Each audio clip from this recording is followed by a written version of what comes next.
키보드 마우스 스피커부터 외장 하드 SSD, 프린터 모니터까지 노트북이나 데스크톱 PC, 맥 할 것 없이 USB로 연결해야 할 게 너무나도 많은데요. USB 허브에 썬더볼트 독과 같은 도킹 스테이션까지 고려하는 분들도 많아지는 지금 실제로 구매해서 사용해보니 USB 연결도 잘 되지 않고 디스플레이 연결하면 해상도가 떨어지거나 외장 SSD 속도가 느린 경우도 많습니다. 오늘은 USB 허브를 사실 때 필수적으로 확인해볼 사항들을 살펴보면서 여러분들에게 딱 맞는 제품을 사실 때 참고하실 만한 내용과 더불어 구매 꿀팁까지 정리해보았습니다. 안달공학 시작합니다.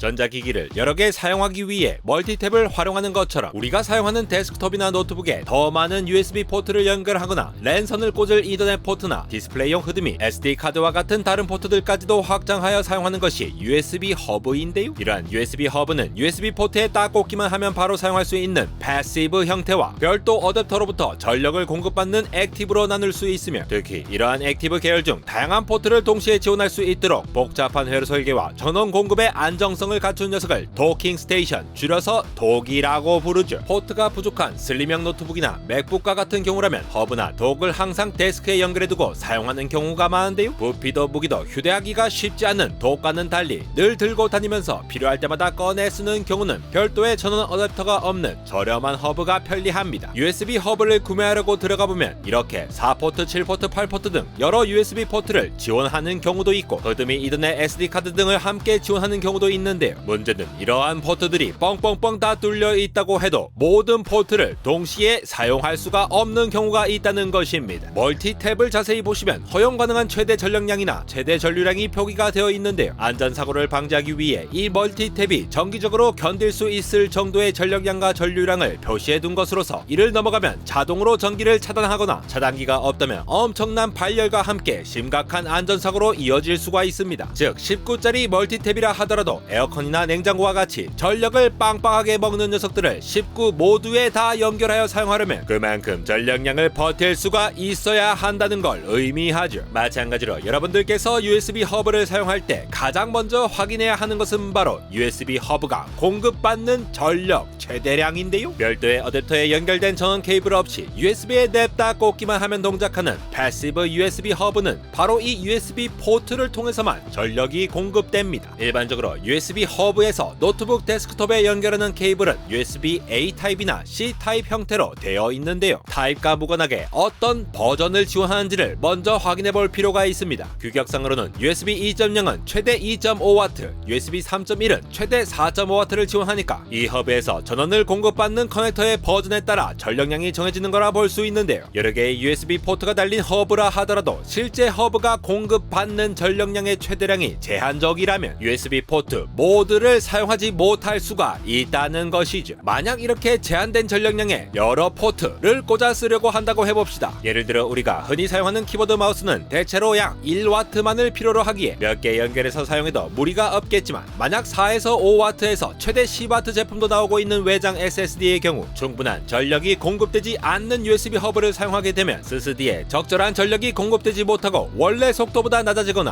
허브의 다른 포트들에는 전력이 충분히 공급되지 않아 동작되지 않을 수가 있어요. 그런데 최근에는 안달공학 오리지널 USB 영상에서 이미 자세히 다룬 바와 같이 C2C 타입의 케이블로 구성되어 있고, USB가 파워 딜리버리 PD를 지원하는 경우는 케이블에 따라 최대 100W까지도 지원하게 되었는데, 라떼 시절 한 자리 숫자의 와트만 지원했던 것과는 달리 패시브 USB 허브라고 해도 USB PD에서는 여러분들 노트북이나 데스크톱의 PD 지원 포트에 연결해 사용하여 수십 와트 지원이 가능해집니다. 그래서 C2C USB PD를 지원하는 허브를 사면 기존 USB들보다는 충분한 전력을 공급받을 수가 있죠. 각 허브들이 얼마만큼의 전력을 받아 쓰는지를 확인해보죠. USB 포트를 통해 전력을 공급받아 쓰는 패시브 허브는 사용 중인 USB 포트의 버전을 확인하여 공급되는 전력 와트나 전류량, 암페어를 확인하거나, 별도의 전원 포트를 통해 따로 전력을 받는 액티브 USB 허브는 어댑터에 적혀있는 전력과 전류를 확인하시면 되겠으며, 여러분들께서 기기들을 동시에 사용하는 경우 전력들의 합이 얼마인지를 확인해 본다면 특정 제품이 동시에 사용 가능한 조합을 허브를 찾을 수가 있을 겁니다. 윈도우에서는 장치 관리자의 USB 포트 속성에 들어가서 허브 자체가 전원을 공급하는지, 각 USB 포트에 필요한 전원은 얼마인지 등이 나와 있는지 참고하시죠. 두 번째로 확인해야 할 부분은 데이터 전송 속도와 관련된 대역폭입니다. 우리가 수도꼭지가 여러 개인 사우나 열탕에서 모든 수도꼭지를 최대로 제끼고 동시다발적으로 물이 콸콸콸 쏟아지게 한다면 물이 빨리 받아져서 뜨끈하고 시원한 열탕 사우나를 빠르게 즐길 수 있겠지만, 만약 이러한 수도꼭지들로 물을 보내는 물탱크의 수도 간의 굵기가 매우 좁다면 수도꼭지들을 아무리 제껴 놓는다고 하더라도 물이 쫄쫄쫄 나올 수가 있죠. USB 허브에서도 마찬가지입니다. USB 허브를 연결하면 컴퓨터에서 볼 땐 독립적인 여러 개의 포트로 보이긴 하지만 실제로는 트리 구조를 그리며 가지치기를 하며 동작하는데요. 이렇게 이론적으로는 127개까지 지원이 가능한 USB 포트이지만 한 포트에서 나가는 데이터 양은 USB 버전에 따라 제한적이죠. USB2의 경우는 480Mbps, USB 3.1 Gen1은 5GBps, 3.1 Gen2는 10GBps, USB4는 20GBps 또는 40GBps를 지원하게 되는데요. 여러분들께서 위 버전의 USB 허브 를 사셨다면 바로 이러한 대역폭이 물탱크에서 내려보내는 수도관의 굵기라 보시면 됩니다. 마치 목욕탕에서 뜨거운 물을 튼 사람은 한 사람뿐인데 이를 알지 못하니까 물탱크에서 여러 수도관으로 일단 죄다 뜨거운 물을 보내놓고 각 수도꼭지마다 온수를 트는 경우에 맞춰 물을 흘려보내게 되면 온수 수도관을 일일이 다 연결해놓고 불필요하게 수도관을 많이 써야 하듯이 USB2에서는 컴퓨터에서 각 장치로 보내는 데이터들은 일단 모든 포트에 죄다 전송된 뒤 각 USB 포트별로